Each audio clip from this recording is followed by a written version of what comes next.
we are in the middle 6 chapters. So starting from chapter 7, and this second part of the Gita, it's really about theism.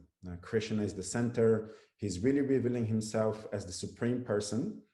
And chapter 9 has many uh, theological concepts that really separates us, meaning Gaudiya Vaishnavism, which is this particular edition of the Bhagavad Gita is where it comes from, Gaudiya Vaishnavism.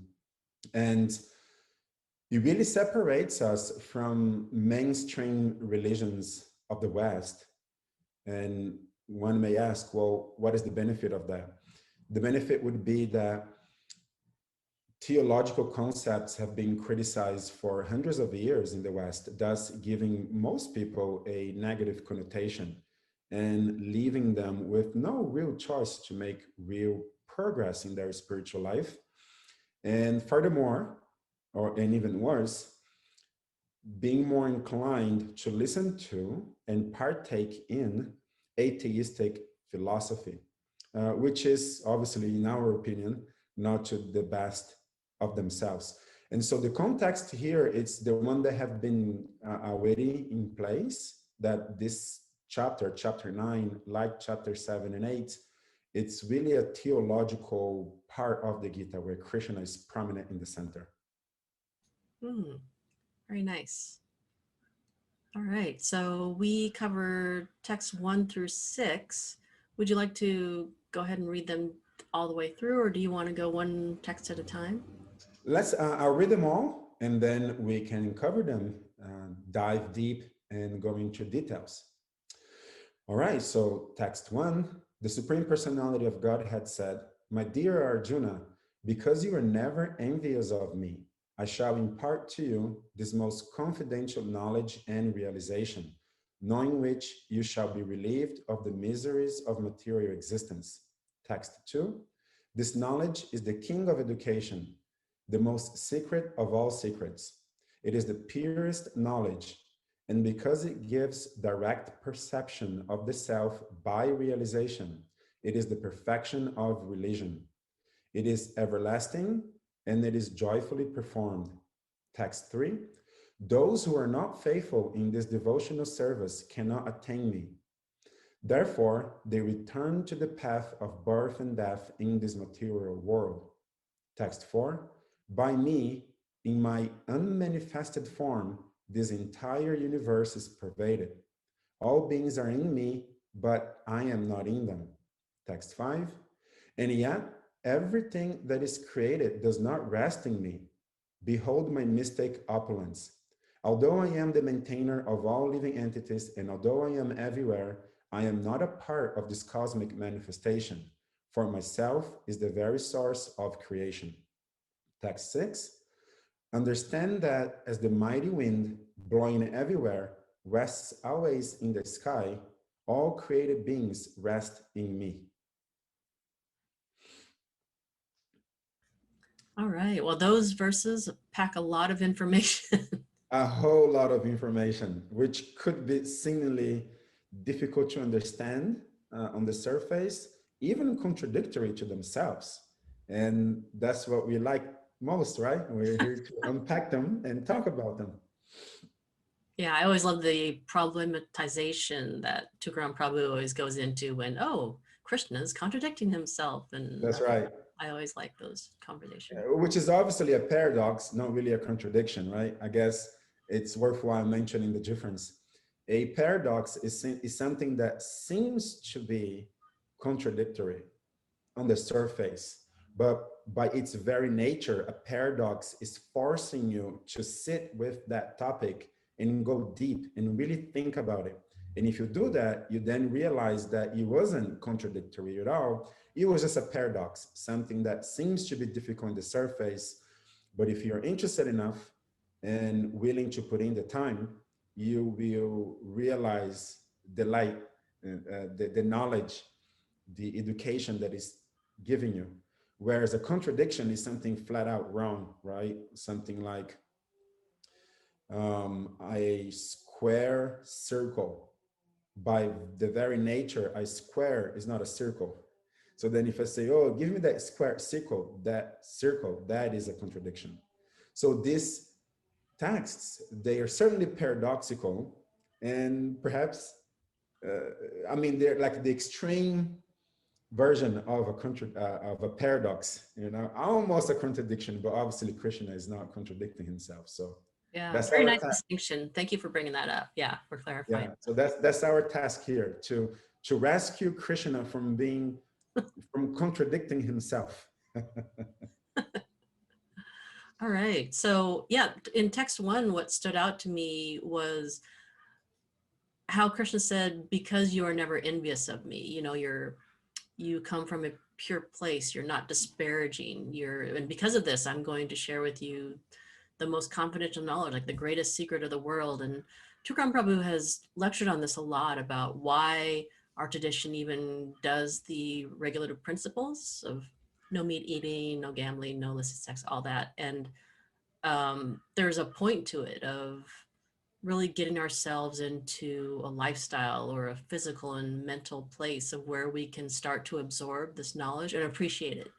Otherwise, it just kind of goes in one ear along with all the stuff about the Kardashians and all that, and it doesn't really stand out, or it doesn't seem important. So I liked that Arjuna, just by his sincerity and purity of heart, was able to be deserving of this knowledge.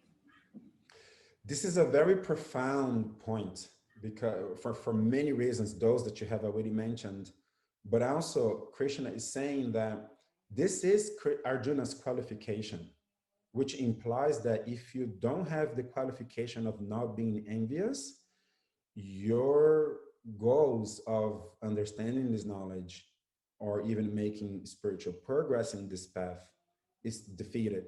You're not going to succeed. So is a like trying to get into a university where there are certain requirements, certain GPA requirements or whatever it may be. And if you don't have those requirements, there's no hope for you to get into that particular university. So this quality of being non-envious of Krishna is of utmost importance. And I thought that you would be, as you picked on it right away, Kim, and you started off, that was your opening line, right? In this particular point.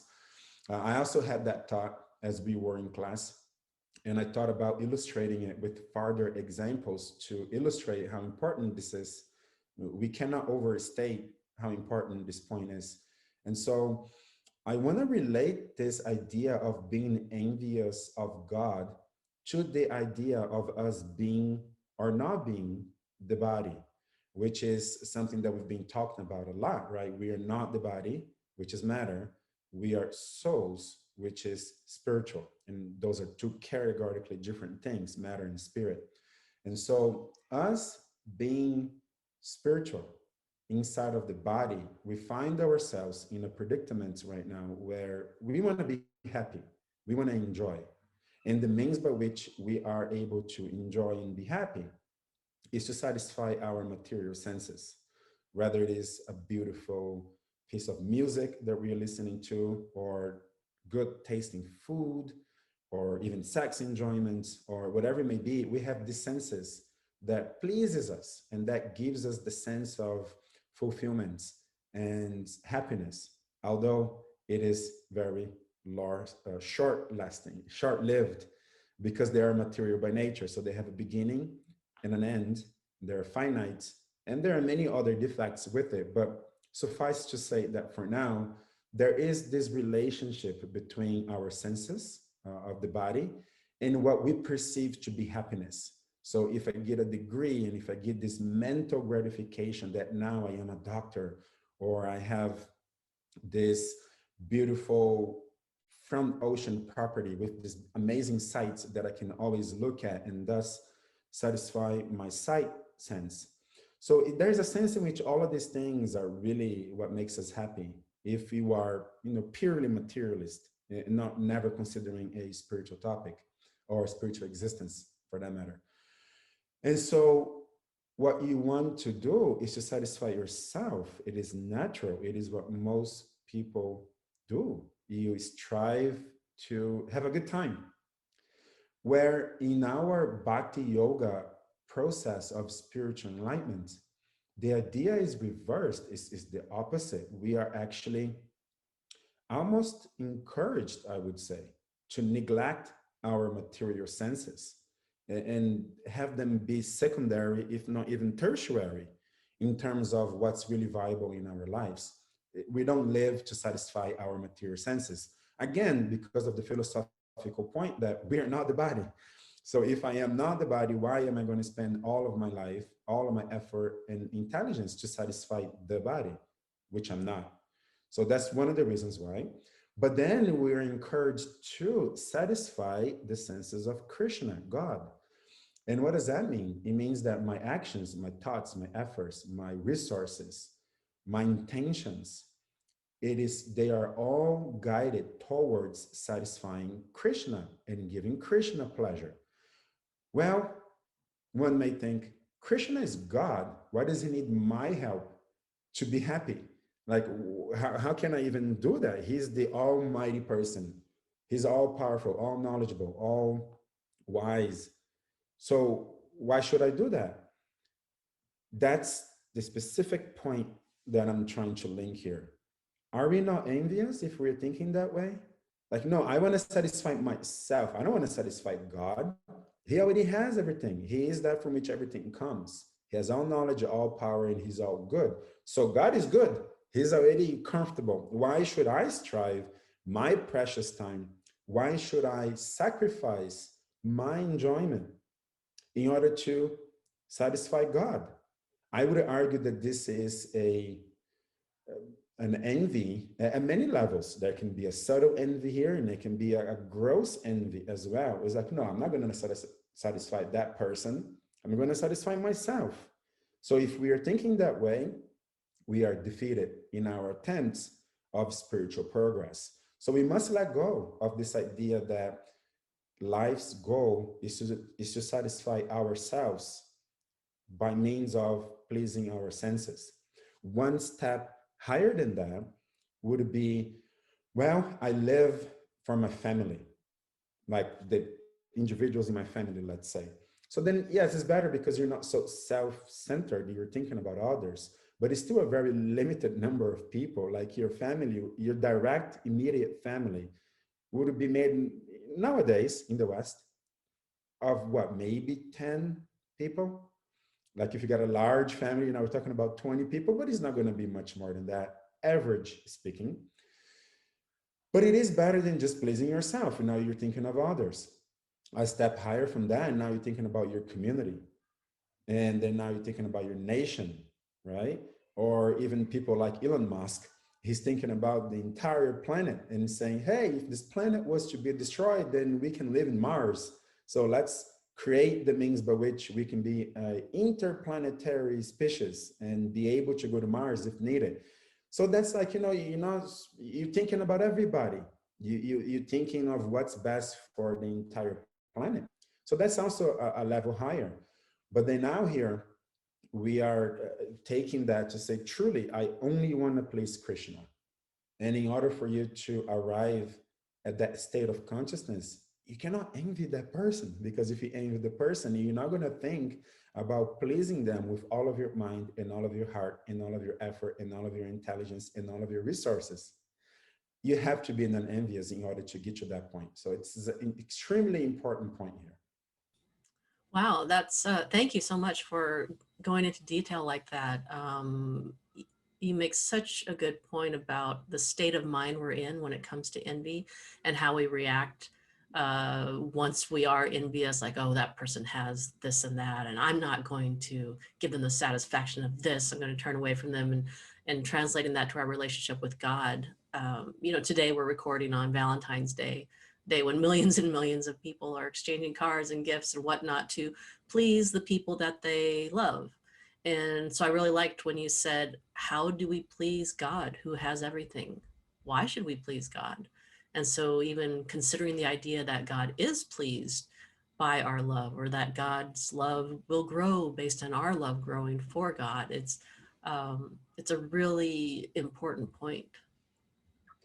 Also, the analogy of a workplace comes to mind. Let's say you work for a Fortune 500 company, let's say. And then now there's the CEO of your company who's most likely a very wealthy person if he's the CEO of a Fortune 500 company. And then now, what would trigger you to think, well, let me get my um, earned dollars, what am I trying to say here? My like you put a lot of effort to earn my hard earned dollars, my resources, and let me use it in his pleasure. You're not going to think like that because that's like your boss's boss's boss, and he's already the CEO. He's already super intellectual, let's say, has a lot of resources, has a lot of money. His people looking up to that person and saying, yeah, that's the big boss. It's already there. You don't have to do anything else to enhance that person's sense of gratification and overall happiness. And you would think like, that person already has everything. So that's a very subtle form of envy. They have it, I don't.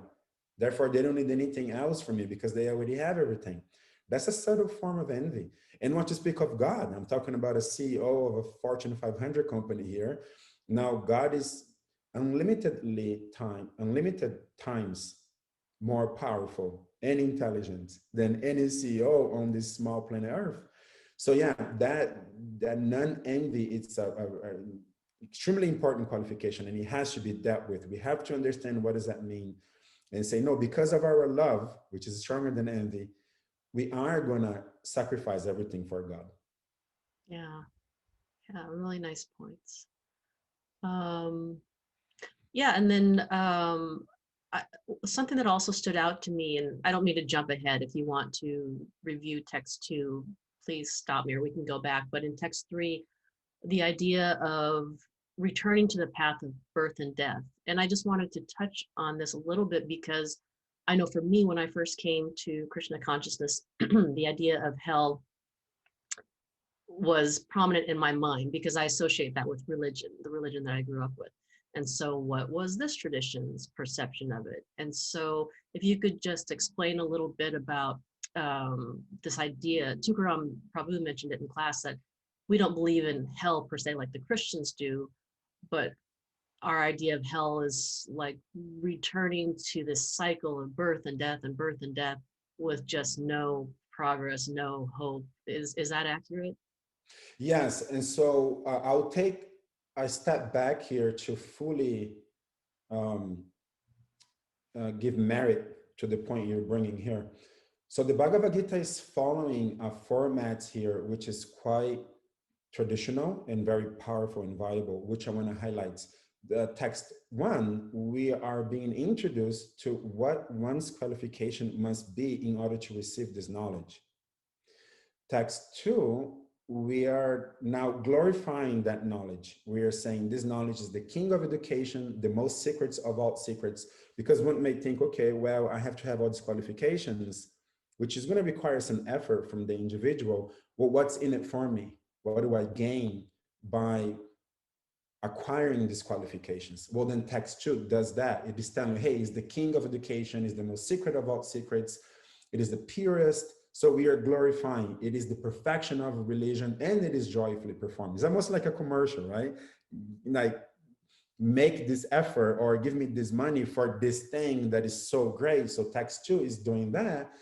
But then on text 3, it almost does, which what you're bringing up right now, it does the same thing almost in terms of glorifying this knowledge, but from a different perspective, which is to say, okay, but then if you don't get this, not only you're going to miss out on all these benefits that we just talked about on text 2, but this other bad thing may happen to you. And so in traditional Western religions, this one bad thing that may happen to you is the worst possible thing that any mind could conceive. I would argue, I cannot conceive of anything that would be worse, more painful than an eternal burning hell. And so The Bhagavad Gita is doing this here. It's saying, hey, these are your qualifications. This is what you're going to get. And if you don't have this qualification and don't get all these good things, then this bad thing happens to you. This way of introducing a topic, which is very important, is very traditional.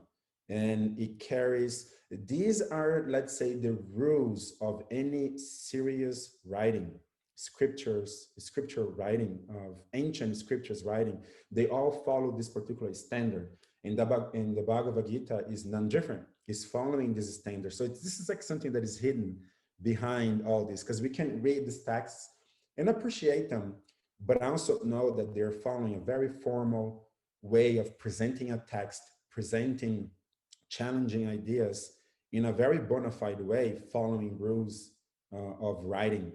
So, and then you picked up on this, right? It's like, okay, yeah, these are all the good things about having this qualification and thus gaining this knowledge. And this bad thing may happen to you too if you don't have faith in this. So it's like we're covering all aspects of how important the topic that we're about to discuss is.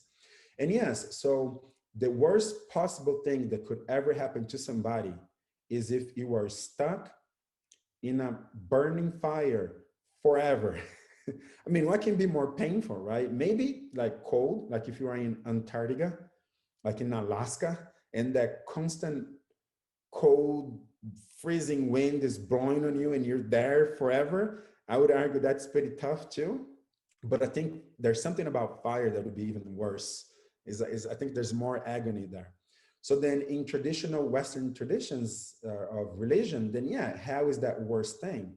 But interesting enough, which is, I believe, is the point you're bringing up here, Kim, Krishna is saying that, hey, the bad thing that is going to happen to you if you don't have these qualifications and don't attain this knowledge is that you're going to come back to this path of birth and death in this material world. So there's a sense in which the worst thing that can happen to us instead of an eternal burning hell is that we come back to this path of birth and death. And along with so many other theological points that will come in the next verses here that we're going to be discussing, this already puts us in a different category altogether, I would say, than other traditions in the West, like I mentioned earlier, when you asked me about a context, right? These texts of chapter 9, I mean, all of the Bhagavad Gita, but these particularly ones, from a theological perspective, does create or explain or proposes a much different religious belief or doctrine, right? Because there is no hell. And so much of the criticism that Western religions suffer is this criticism of a eternal burning hell. Because it's not it is a contradiction, not a paradox, but a contradiction to the existence of all-powerful, all-good, and all-knowledgeable God, the idea of eternal hell. So then, yeah, the worst possible thing conceived here is returning to the path of birth and death. Did I touch on what you were asking, Kim, or were you thinking about this in a different way? No, you did address that. Yeah, especially it did tie in nicely with the intro that you gave about it really sets us apart from uh, the traditional Christian theology and many other religions of the world that do believe in eternal damnation. So, and yeah, it flies in the face of the concept of an all good God when you really break it down. And I had another thought about this too, which is this, again, aside from the idea that the worst possible thing that can happen is returning to birth and death as opposed to hell, I had another thought, which one may think, well, obviously a unstated premise here in this particular, if you read this text alone, there's an unstated premise, which is that you are a being, like a soul that reincarnates, right? Because you go from birth and death, you experience many births and many deaths. And as such, you must be a being who is reincarnating every time you experience birth and death. So it's an unstated premise if you read this text alone, of course, within the larger context of the chapters we have already covered, we've been pounded with the idea that we are not the body, that we are spirit souls, and that we can incarnate from different bodies. Now, with that in mind, that we are eternal souls that can incarnate in different bodies for a really long period of time, which we cover in chapter 8 in previous episodes, 13 trillion to be precise in one cycle, and the cycles are innumerable. So in one, like Brahma's life, as we were discussing in chapter 8, Brahma's life is, to us, would be 13 trillion years. And that's just one time around. And there's innumerable times around, innumerable Brahmas that will come and live for 13 trillion years. And then the whole cycle continues. So it is an extraordinary large number of time. And throughout that time, Krishna essentially summarizes, you just going in a cycle of birth and death, essentially. And that's the bad thing about this. And so I wanted to expand on that a little bit more. You know, for us, whether we believe in reincarnation or not, how can we really take this verse serious? Well, you must believe in reincarnation, right? This is an unstated premise here in the verse alone, but in order to take this serious, you have to believe that you are born and that you die many, many different times. And so from that perspective, I wanted to get you and see, because one may think, all right, then even if that's the case, I am eternal and I am born and I die. And what's the problem in being in that forever, right? In that cycle forever. So to help us understand that, let's think about somebody in prison. The person is in prison. And what would what would their lifestyle be? Apart from the stuff that we cannot conceive of, because I've never been in prison, and I think most people have not. I think it's an accurate argument. Most people have not been in prison. I think that's true. And so it may be difficult to conceive exactly what goes on in prison. But let's say we take all that negative aspect of being in prison aside. Let's just, from a bird's eye perspective, analyze the life of a person in prison. What would it be like? You wake up, you're in prison, and then you eat breakfast. Sure. Then you're in prison. Then you may have lunch. Okay. Then you go out for maybe like what, like a 1 hour walk, depending on how the level of security, like you may be like a maximum security prison, then you may different. Maybe you're only walking for 10 minutes a day, right? But still, then you come back to your cell and then you sleep, and then that was one day. And then there's another, and then there's another day, and then there's another day. And then you're going to be there maybe for a lifetime. Like you've been there for 30 years. Like that's terrible because there's nothing really going on. There's a sense in which it's monotony. It's like this is the same thing over and over again. You wake up, you do a set of predetermined things pretty much, and then you sleep, and then you wake up, and then there's a very finite set of things you can do when you are in prison, and then you go to sleep again. And then from that perspective, from a person who's not in prison, looking at that kind of lifestyle, that would be terrible. Well, from Krishna's perspective, that's what's going on with us here. We are in this universe. Let's say the universe is the prison, the body is the prison, and we are essentially being born and dying because the activities that we perform on earth in these bodies, they are so important to us. We are so attached to them. In fact, one could argue that the main point about spiritual life is to let go of our attachments of our body and our activities and focus on something spiritual that is transcendental to this material existence. And therefore, from a liberated soul, from a soul who is not conditioned to the bodily existence, a soul in the spiritual world, looking down on us, that's really all that's going on. We are dying and we're being born. We are born and then we die. We are born and we die. We can take each one of our incarnations as one day in prison, if you want to look at it that way. And then you extend that for 30 years in prison. What would each and every day be like? Let's think about each and every day as an entire incarnation of ours, and that's all that's going on. because our activities in the material world, they seem diverse. It seems that, well, I'm such a unique being and I'm going to do this and I'm into that. But from Krishna's perspective, our activities are extremely limited. We only like and dislike a very finite set of things. Underlining most of the things we like is sex pleasure, then intellectual pleasure, then food that we eat, then maybe we want to travel to an exotic country, and then what? Maybe a career, maybe family, maybe more money, and then maybe more money, and then maybe just to diversify things, more money. And that's where it ends. What else do we really do here, right, on earth? And so, yes, it's terrible if you consider it that way, from Krishna's perspective, from liberated souls that are not in material existence, being stuck in a existence where you're constantly being born and dying, a bunch of births and deaths.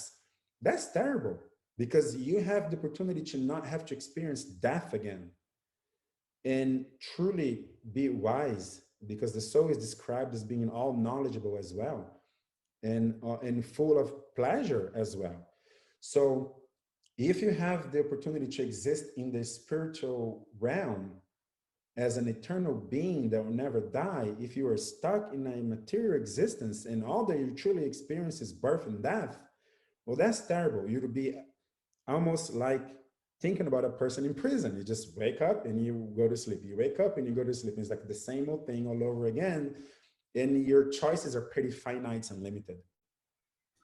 Yeah, the prison analogy is really effective. It really speaks to the initial despair of landing in prison. Then you're forced to carve out a little piece of happiness, whatever that might look like, with limited resources, limited potential for joy, um, and not being able to see outside of the box. Like your reality is all within those four walls. And I really like that analogy. It's very helpful. And that's exactly what's going to happen, right? You're going to start now being envious of the other person who has a cell that is bigger than yours, or the person who has two windows in their cells, as opposed to you that have no windows in your cell. And then you're going to get caught up on all of those things. And then you're going to be attached to those ideals. And your efforts and thoughts are going to be, hey, how can I get a bigger cell? Or how can I earn the right to have a 1 hour walk every day as opposed to a 30-minute walk? And there you go. You spend the rest of your 30 years in prison just thinking about those things, Yeah. never even considering something outside of prison. Yeah. And living in fear of Living in fear. others, living in fear of those authority figures being punished. And Correct. And so to just live our entire lives like that, just birth and death, as waking up and going to sleep in prison, which is the analogy that I'm trying to equate to here, is terrible.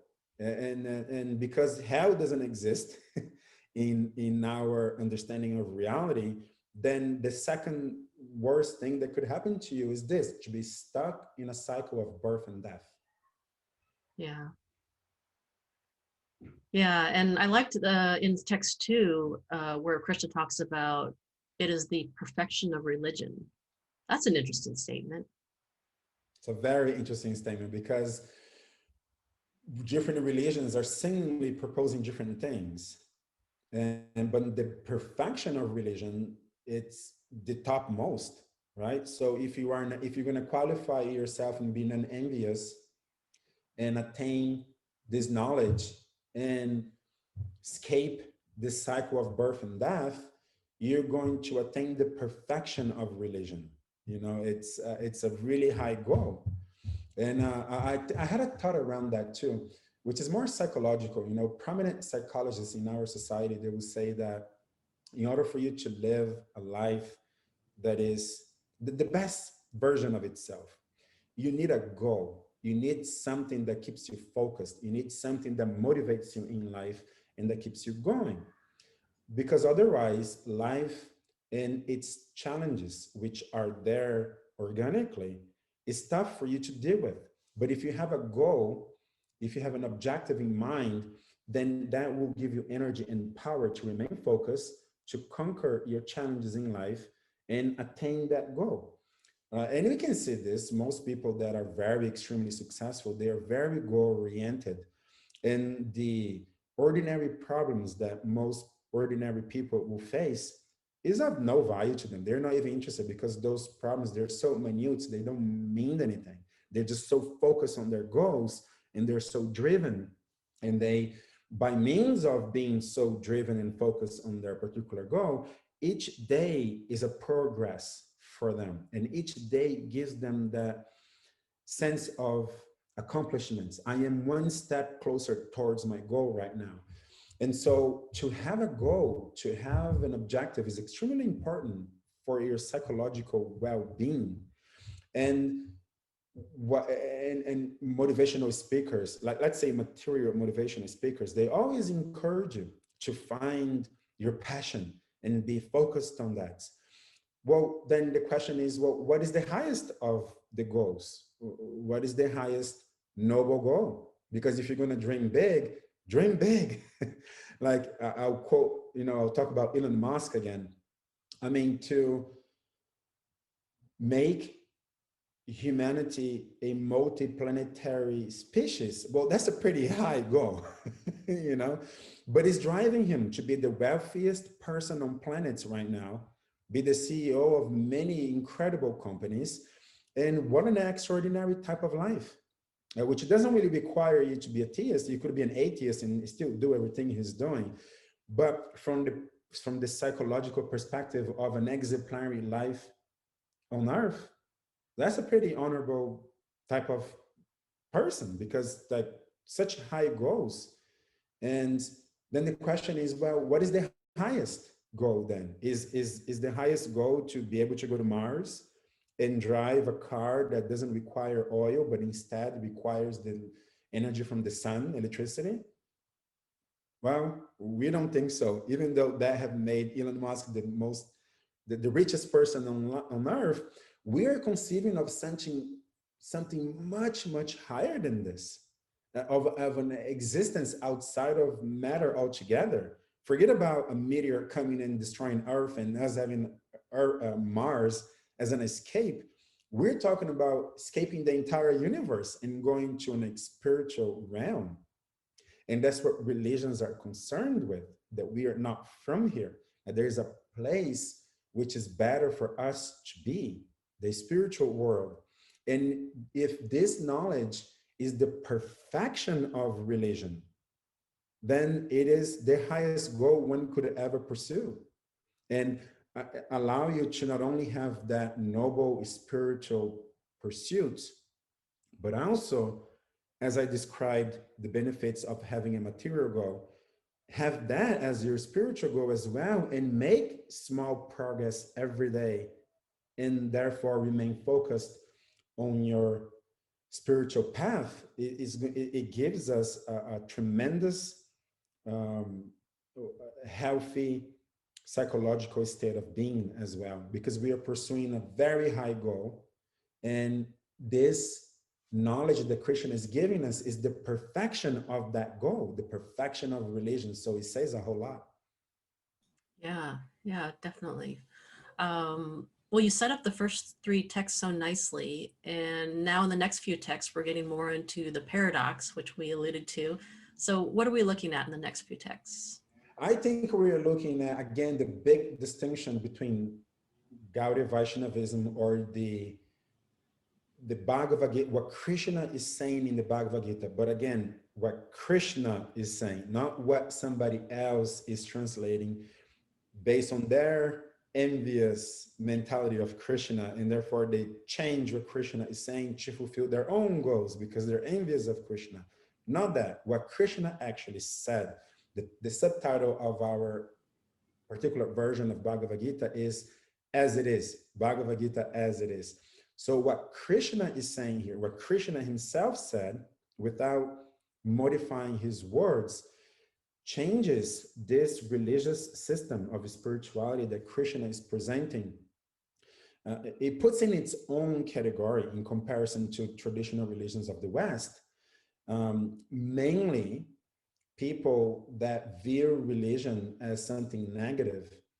It is because of some defects that exists and atheist scientists, let's say very clever, very intelligent, materially intelligent atheist scientists will pick on, let's say, Christianity, Judaism, and Islam by criticizing things such as an eternal hell. Oh, how is that possible? If God is all good, and if God is all powerful, and if he's all loving, how would he allow us to exist in hell forever? That is a straight contradiction, not a paradox, but a contradiction. And which system, which theology then describes an existence where God is all good and all powerful and therefore would not allow us to be in hell forever? What would that look like? What kind of theology is that? That's what these next three verses will do if we contemplate them, if we really understand them. So I'll read text 4 again. By me, in my unmanifested form, the entire universe is pervaded. All beings are in me, but I am not in them. Well, what does that mean? The entire universe. In Christian theology, hell is an actual place that exists in the universe, and you can go there forever. Christian is saying, no, in my unmanifested form, I pervade the entire universe, which is to say that, contrary to Christian theology, where hell is a place of its own, it has its own energy, is driven by its own rules and ruled by the devil, let's say. And it is a completely different place where God is seemingly not there. Because if God was there, he would finish it because he's all powerful and he's all loving, and therefore he would finish it. But here is a different statement. Christian is saying the entire universe is pervaded by me. So there's no place where it's completely segregated and separate from God because God is everywhere. So that's the one point that Krishna pervades the entire universe. Then he says, all beings are in me, which puts Krishna in a position of absolute power over all beings because all beings are in Krishna. It does not leave room for the devil, like this extraordinary powerful being, but that uses the force for in the dark side, right? It doesn't leave room for that to exist because then the devil himself, who rules and maintains hell, would live inside of Krishna. And if Krishna is all good and all powerful, then how would he allow that to exist? So then he completely eradicates the idea of a hell or a devil because everything is in Krishna. But then Krishna says, but I am not in them. Well, what does that mean? It means that if you give the totality of this universe that is being created and that Krishna pervades, you don't get God. God is beyond that as well. So the everything that exists is within Krishna. Krishna pervades everything, and yet Krishna exists outside of that.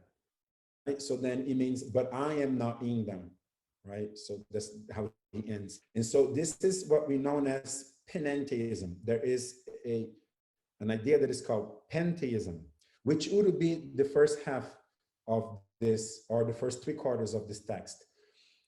Krishna is everywhere and everything is in Krishna. So then you get the entire universe, which is Krishna, since he's everywhere, and all the beings, which is in Krishna, which, like what he said, then that thing is God. And there's nothing outside of that. Well, then Krishna says, no, but I, like the totality of my being, am not in them. I'm not it. That thing is not me. I also exist outside of that. So pantheism is the idea that you put together everything that exists as God. That's pantheism. Panentheism is the idea that, yes, everything that exists is God, is within God, and God pervades everything, but the mere sum of its totality isn't God. God exists above and beyond that as well.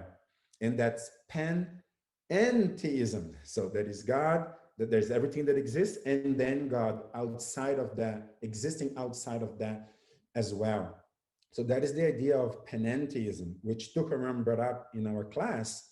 For us to truly appreciate how deep of a point this is, the word Panentheism didn't even exist in our English language until the 1800s, which is the first time I heard that from him. That was kind of bewildering because we only know that which we can think about. If there's something that you're not able to think about, guess what? You don't know that thing. And if there isn't even a word for you to even think about something, then you're not going to think about that something because it doesn't exist. It is not part of something that you can speak in words or think about in your mind. And so up to the 1800s, we were even oblivious to this fact, this possibility, this theological points of panentheism. And so here it is, Krishna, 5,000 years ago, describing this existence, this fact of how the universe is constructed a really long time ago. And so there's so much power in there. And again, it allows for an all good, all powerful, and all knowledgeable being to exist without any contradictions, which to me is so powerful because I too was a little disappointed about religious thoughts and ideas.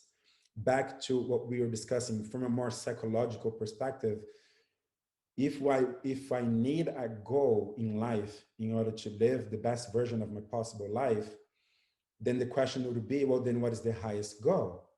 And if today I am presented with two possibilities, if I am more like an introspective person, then I have two possibilities. Either A, I am matter, I am this body, and I need to do everything that I must do in order to have the best version of myself, not my body. And when I die, that's it, I'm done. That was me, 80 years, I'm done. What would be the highest goal I can pursue if that was the reality, the real reality, if that's how things were in fact? Or I am not just that body, I am something spiritual that exists beyond matter. Well, then that's a different question. Then what is the highest possible goal I should pursue? Then that would be something that is related to that which is spiritual. And religion is what teaches us that. But unfortunately, what if religion also has a really bad connotation that really leaves a bad taste in most of people's mouth? That's a hard predicament because now I am robbed from my highest possible goal from the spiritual realm, and I'm only stuck with whatever highest possible goal I can pursue if I am truly just matter, a body that will live for 90 years and then die, and it's the end of that. Well, I am being robbed from my true potential. And then an intelligent person would ask, okay, then what is the two?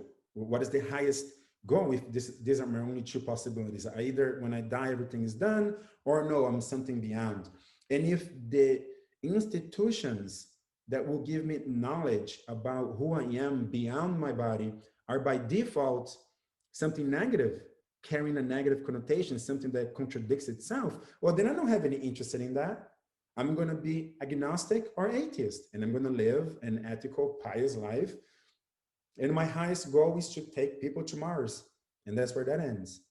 So I think it's very relevant that we understand that the three mainstream religions of the West is not where things end if you are interested in being a spiritualist. There is this sacred knowledge of the Gita that Krishna is talking about here. And Allah is great that it doesn't carry with it all the defects that traditional religions in the West carries with them, which makes them actually quite unattractive because the contradictions are just too many. And so we have this wonderful theology that is much more like to be true than its opposite, material reality. I'll say this one last point, Kim, and then I'm curious to see what your thoughts are in this whole panentheism theological idea is. So The one last point I want to make is this.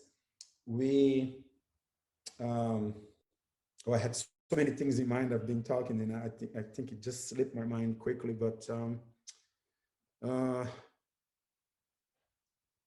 the idea of us not being material, right? Being spiritual, making a cross there. Well, it will come to me soon. What do you have, Kim, in mind in terms of this panentheistic theology? Yeah, I think we could talk for hours on this because it opens up a lot of questions. Thank you so much for laying out the difference between pantheism and panentheism. It's a really big distinction. And so you really highlighted how important it is and how much it sets us apart from, other religions that don't subscribe to this. And the idea, you made a really nice point about it's impossible for a purely evil being, such as the concept of the devil is, to be in Krishna. And then that brings up the question of the problem of evil. And we've talked about this in past episodes about where does evil come from and free will and how that all pulls together. And we are kind of running out of time, but I think it's important to at least touch on this again, especially in this context. Okay, the devil, it's not possible for the devil to be in Krishna because that's just pure evil, that concept. But then what about evil people? How can they be a part of Krishna? Or people who make evil choices, how can they be a part of Krishna? And just to kind of address that question that someone might have. This is an absolute must. There is an absolute must. The absolute must that must be there is free will, right? So free will is something to really be considered. Without free will, we would not truly love Krishna. Our love between Krishna and us would not truly exist because you would be forced to love Krishna. But the best version of love is that love in which you choose to participate, not that you were forced to participate.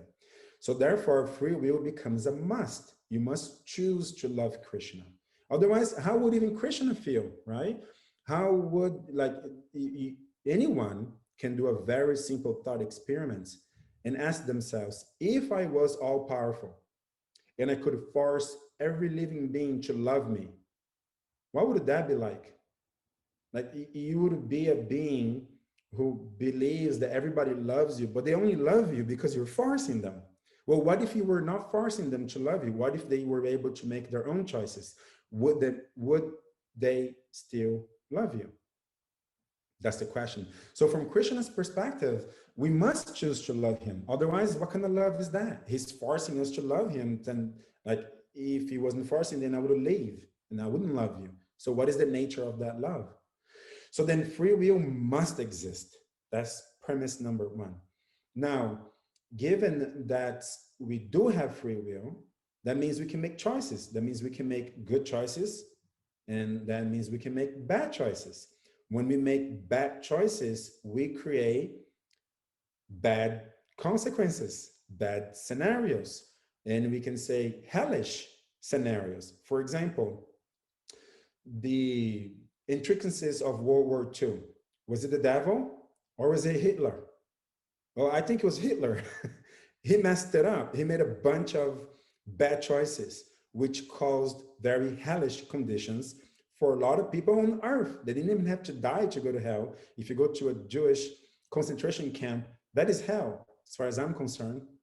If you consider Stalin or Mao, these people, they made bad choices.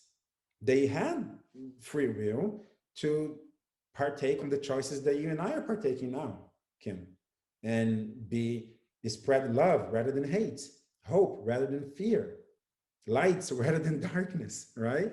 And they chose to, because of their greed and their hate, they chose to partake in bad choices, and they created hellish consequences. It wasn't the devil. So it was them, it was these people. But then again, the core of your question is, how can then such people exist? Well, they can exist with hellish, with devilish mentality, which produces a hellish existence even on earth because they have free will, because they can choose to do so. But then the question is, well, but then why would God allow them to do that? Well, because if he didn't allow them to do that, it means that God would be forcing them to act in a particular way, thus robbing them from their free will, and there could never be true love because you would be forced to love Krishna or forced to do anything. And that would not be the best possible scenario. The best possible outcome is that you choose to love Krishna and spends eternity loving Krishna. That is the best possible outcome, and that necessitates free will. This is, like you said, Kim, we can talk about this for many, many hours and still just scratch the surface. But does it address at all the question you had? Yes, perfectly. I just wanted you to explain a little bit more to anyone who's new listening, just to address that natural question of, okay, what about evil people? And our tradition believes that at the soul level, everyone is pure soul theology. And so, yes, thank you. You explained it perfectly about how important free will is, what trouble that can get us into. And I also liked Tukaram's example analogy in class about the box and the oxygen, how they coexist together. Would you like to explain that a little bit more?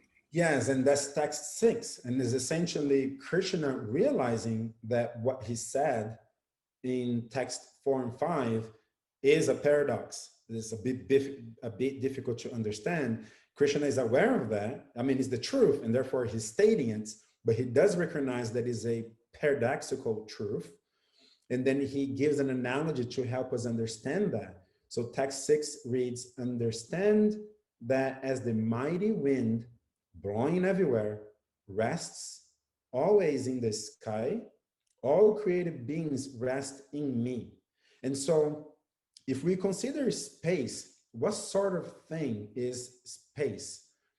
It's a really difficult, tricky thing to understand. In fact, science will say that when there was only the singularity, which is to say prior to the Big Bang, where everything existed in this incredibly dense point, which exploded, that explosion itself has been creating space since then, because prior to that, space didn't exist.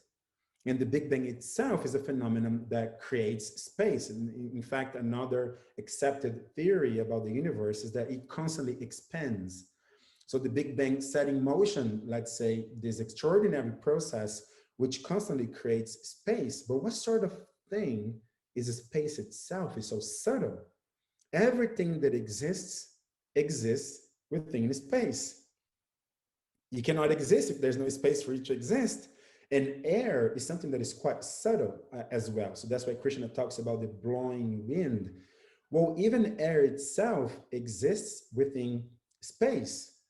So then the relationship between air, the wind that is blowing everywhere, and space is a very intricate one, and is a perfect analogy that Krishna brings up, because let us consider that air absolutely depends on space for its existence. If there's no space, there wouldn't be any air existing.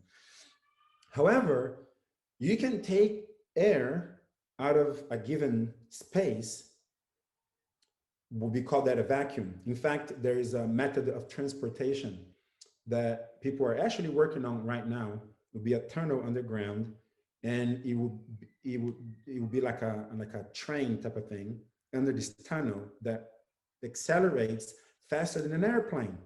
And then you may consider, how is it possible that a subterranean train will allow us to travel faster than an airplane? Because airplanes are usually really fast. Well, it is because they sucked all the air out of the tunnel, thus creating a vacuum, and therefore it poses no resistance to the train inside. The train touches nothing because in a vacuum, there are magnetic forces at the bottom of this tunnel that have the train fluctuate in a vacuum.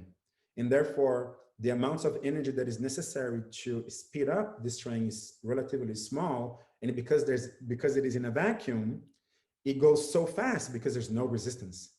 So again, I'm mentioning that only to say that it is possible for us to even create a vacuum. You just take the air out of a controlled space. You can suck all the air out and you just create a vacuum. The question that remains is, by taking the air out completely, thus creating a vacuum, are you at all modifying or impacting or changing the properties of space in any way? You're not. Space is still there, whether there is air or not. So in that sense, we begin to like scratch the surface of how intricate space is, because everything depends on it for its existence. Just like Krishna said, I pervade everything. But it is not impacted by any one thing. We can blow an atomic bomb in space. You have not damaged space. Space is still there. Or you can put a sunset with the ocean and roses in space, and it is still as beautiful as it can be. Or you can blow an atomic bomb, it's as terrifying as it would be. Space is still there. Not catering towards one thing in terms of, oh, I prefer this. It doesn't have likes and dislikes. It is the basis for which everything must exist. Everything must exist in space. And yet it's not contaminated, it's not touched. It is not for or against any one thing, and you can never impact its existence. And so it's very, very subtle. And Krishna uses that analogy to kind of explain further this particular point, that just like space, just like air that blows everywhere, rests always in the sky. In that way, all beings rest in Krishna, which is to say that Krishna gives us free will, and he's aloof. Aloof in the sense that we cannot change Krishna based on our free will. We have the free will to act as we wish. Krishna will allow us. He's aloof in the sense that space is not, the properties of space does not change based on what occupies space. Similarly, our free will not change Krishna. Krishna remains all good, all powerful, and all knowledgeable, despite what we choose to do with our free will. If we use our free will to do good things, great, we're going to exist in space. If we choose our free will, if we use our free will to do bad things, okay, space is not going to dictate how we choose what we choose to do with our free will. And so space is very subtle in that sense. So it's a great analogy by Krishna here. And yeah, how's that? Yeah, that's wonderful. Thank you so much. The idea of the vacuum really highlighted the point as well. And yeah, it really also brings up another point that could extend our episode for another hour, of just Krishna being a person and desiring love from us. I've heard of religious perspectives where they feel that God is this being that is detached and is just kind of observing things and kind of curious about how we'll choose, how we'll react to things, but just doesn't really care. And that doesn't make sense to me. And it doesn't fall in line with what our experiences here are on earth, where everyone is seeking the ultimate love. You know, on this day of Valentine's, where we're all seeking the ultimate love. Well, what does that look like? What is the highest manifestation of love? And it's with a being like God. The possibilities are endless. Exactly. In the previous episode, we were discussing what motivates people. I was talking more like if you are, let's say, a male, like a football player, right? Then how does this philosophy, how could this philosophy be attractive to you? This philosophy of love. But what is that point? Like, what would motivate you? Like, what's higher? The greatest things that people would do, they would do in the name of love. Like Jesus Christ dying the cross for people he didn't even know. Like only love could allow you to do such a thing. It's a very powerful force. It is not just a, you know, pink heart that you give to your girlfriend on Valentine's Day. Although there's nothing wrong with that, you can certainly do that. But it is that and much more. It is a very powerful thing. And again, Krishna do care. He cared more about us than we ever cared about him. And it hurts Krishna that we are here. But Krishna is the ultimate expert love. This is something very interesting to consider and understand. Krishna, being all knowledge, he knows what will be the best version of our love. And he won't settle for less. And therefore, the best version of our love is that which we choose to partake in. So he's not just aloof and just sitting there, kind of not caring. No, rather, he's respecting our free will. Well, because he knows that only when we choose to love him will we be able to experience the best possible love. And he won't settle for less. And therefore, he gives us trillions and trillions of years, many, many, many incarnations for us to realize that. And once we do realize, it is the best possible version of our love. And when we go back, the way Krishna feels is just as powerful as the way we would feel to see him, which is to say he misses us tremendously. He loves us. He loves us more than we love ourselves. And so he's not just sitting there waiting, just watching. He's actually hurt. He's actually longing for our love back. He misses us tremendously, but he will not compromise our free will because he respects us that much. Every loving relationship must be constructed on the basis of trust and respect. So Krishna respects our free will and trusts that in time we will make the choice to love him again. And once we do, that will be the best version of that love. And therefore, he's patiently waiting, hurting, but nevertheless, patiently waiting for us to choose to love him again. Yeah, the ideal unconditional love. Yes. All right. Well, thank you, Tadeo. That was such a good conversation. I loved it. And I would love to talk for hours about it, but Me too. the end of It is, it is a two-way conversation. I love to have this conversation with you. And I feel like we could be talking for many hours as well. Yeah. All right. Well, I look forward to next week as we continue in chapter 9. It started out with a bang, so That's right. yeah, good stuff to come. All right. Thank you. And thank you to all the listeners, and Hardy Bol. See you next week. Cool.